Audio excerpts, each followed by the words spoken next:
মিসির আলি সাহেব আজ অনেক সুস্থ। গায়ে চাদর জড়িয়ে বিছানায় বসে আছেন। হাতে শিবরাম চক্রবর্তীর বই, জন্মদিনের উপহার। কিছুক্ষণ পড়ছেন, তারপর গা দুলিয়ে হাসছেন, আবার পড়ছেন, আবার হাসছেন। আশেপাশের রুগীরা ব্যাপারটায় বেশ মজা পাচ্ছে। আগ্রহ এবং কৌতূহল নিয়ে তারা দেখছে এই বিচিত্র মানুষটাকে।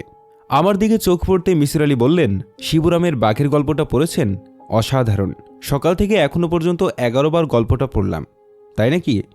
আমার কি মনে হয় জানেন, হাসপাতালের রুগীদের জন্য এই জাতীয় বই ওষুধপত্রের সঙ্গে দেওয়া দরকার।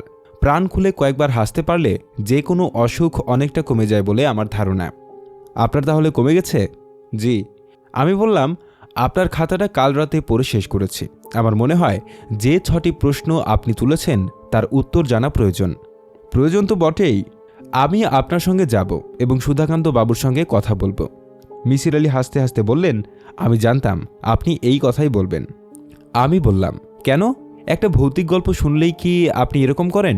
সব রহস্য উদ্ধারের জন্য লেগে পড়েন? মিসির আলি হাসূচক মাথা নাড়লেন।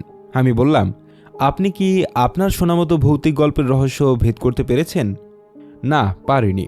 শতকরা 20 ভাগ ক্ষেত্রে কিছুই করতে পারিনি। আমার আরেকটা খাতা আছে, ওই খাতার নাম রহস্য খাতা।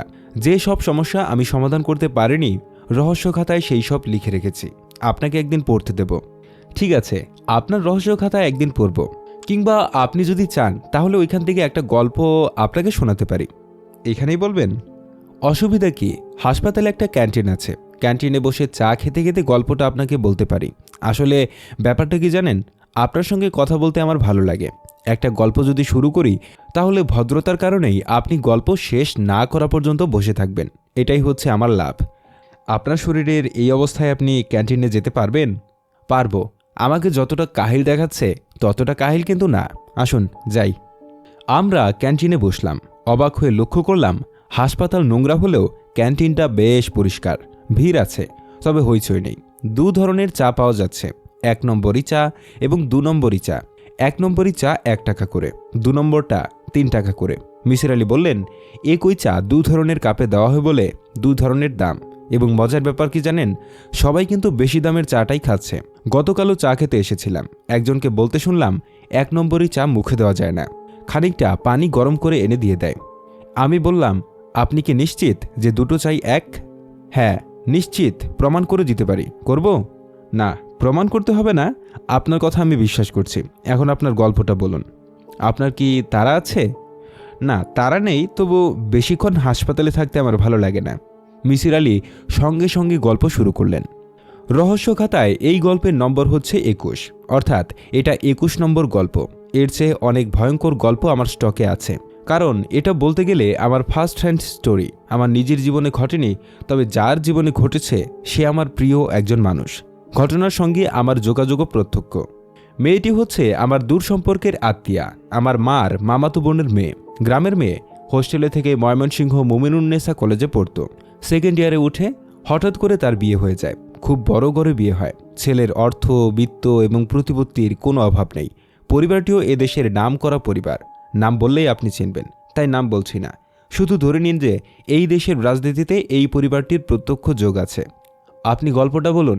বিত্তবান পরিবারের ব্যাপারে আমার আগ্রহ নেই, আমার নিজেরও নেই, এবং আমার ওই খালার মেয়েটিরও ছিল না। অত্যন্ত ক্ষমতাবান একটি পরিবারের বিয়ে হওয়ার কারণে তার জীবনযাত্রা সম্পূর্ণ পাল্টে গেল। কিছুদিন স্বামীর সঙ্গে ইউরোপ আমেরিকা ঘুরল। সেই বছর পরীক্ষা দেওয়া হলো না, তার পরের বছরও হলো না, কারণ সে তখন কনসিভ করছে। সমস্যা শুরু হলো তখন যখন মেয়েটি বিচিত্র সব স্বপ্ন দেখতে লাগলো। প্রতিটি স্বপ্নের মূল বিষয় একটি। ছোট্ট একটা ছেলে এসে তাকে বলে, মা, তোমাকে একটা কথা বলি, মন দিয়ে শোনো। আমাকে এরা মেরে ফেলবে। যে রাতে আমার জন্ম হবে সেই রাতেই ওরা আমাকে মারবে। তুমি আমাকে রক্ষা করো। বুঝতেই পারছেন গর্ভবতী একটি মেয়ের কাছে এই জাতীয় স্বপ্ন কতটা ভয়াবহ। মেয়েটি অস্থির হয়ে পড়ল। খেতে পারে না, ঘুমোতে পারে না এবং প্রায় রোজই এই জাতীয় স্বপ্ন দেখে। আমার সঙ্গে মেয়েটির তখন যোগাযোগ হয়। আমি তাকে নানাভাবে বুঝিয়ে বলি যে এটা কিছুই না। গর্ভবতী মেয়েদের অচেতন মনে একটা মৃত্যু ভয় থেকেই যায়। সেই ভয় নানাভাবে প্রকাশ পায়। তোমার বেলায় এইভাবে প্রকাশ পাচ্ছে। মেয়েটির স্বামী বিষয়টা নিয়ে খুব বিব্রত বোধ করছিল। সে ঠিক করে রেখেছিল যে মেয়েটির মনের শান্তির জন্য ডেলিভারির ব্যাপারটা এদেশে না করে বিদেশে কোনো হাসপাতালে করা হবে। সেটা সম্ভব হলো না। 8 মাসের শেষে হঠাৎ করে মেয়েটির ব্যথা উঠল। তাড়াহুড়ো করে তাকে নিয়ে যাওয়া হলো ঢাকার নামকরা একটা ক্লিনিকে। নর্মাল ডেলিভারি হলো। রাত 2টোয় মেয়েটি একটি পুত্র সন্তান প্রসব করল। মিসির আলী থামলেন, ছোট্ট একটি নিঃশ্বাস ফেলে বললেন, অনেকের সঙ্গে আমিও ক্লিনিকে অপেক্ষা করছিলাম। মেয়েটি আমার একজন রোগী, কাজেই আমার খানিকটা দায়িত্ব আছে। ক্লিনিকের পরিচালক একজন মহিলা ডাক্তার। তিনি আমাকে ডেকে ভেতরে নিয়ে গেলেন এবং বললেন, যে বাচ্চাটির জন্ম হয়েছে তাকে একটু দেখুন। আমি দেখলাম একটা গামলার ভেতরে বাচ্চাটিকে শুইয়ে রাখা হয়েছে। জেলিফিশ আপনি দেখেছেন কিনা আমি জানি না। শিশুটির সমস্ত শরীর জেলিফিশের মতো স্বচ্ছ, থলথলে গাঢ় নীল রং। শুধু মাথাটা মানুষের, মাথাভর্তি রেশমি চুল, বড় বড় চোখ, হাত পা কিছু নেই। অক্টোপাসের মতো নলজাতীয় কিছু জিনিস কিলবিল করছে। আমি খুবই সাহসী মানুষ, কিন্তু এই দৃশ্য দেখে ভয়ে গা কাঁপতে লাগলো। ডাক্তার সাহেব বললেন, এই শিশুটিকে আপনি কি করতে বলেন? আমি বললাম, আমার বলায় কিছু আসে যায় না। বাচ্চার বাবা মা কি বলেন? বাচ্চার মাকে জানানো হয়নি, তাকে ঘুম পাড়িয়ে রাখা হয়েছে। বাচ্চার বাবা চান না বাচ্চা বেঁচে থাকুক।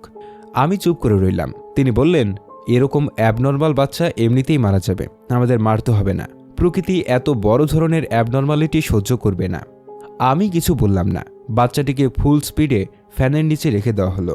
প্রচণ্ড শীতের রাত, বাচ্চাটির মাথার উপর ফ্যান ঘুরছে, এতেই তার মরে যাওয়া উচিত। কিন্তু আশ্চর্যের ব্যাপার হলো, ভোর 5টায় দেখা গেল বাচ্চা দিব্যি সুস্থ। বড় বড় চোখে এদিক ওদিক তাকাচ্ছে, শীষ দেওয়ার মতো শব্দ করছে। ভোর 5:30টায় সবার সম্মতি নিয়ে বাচ্চাটিকে 100 সিসি ইন্ডোজল ইঞ্জেকশন দেওয়া হলো।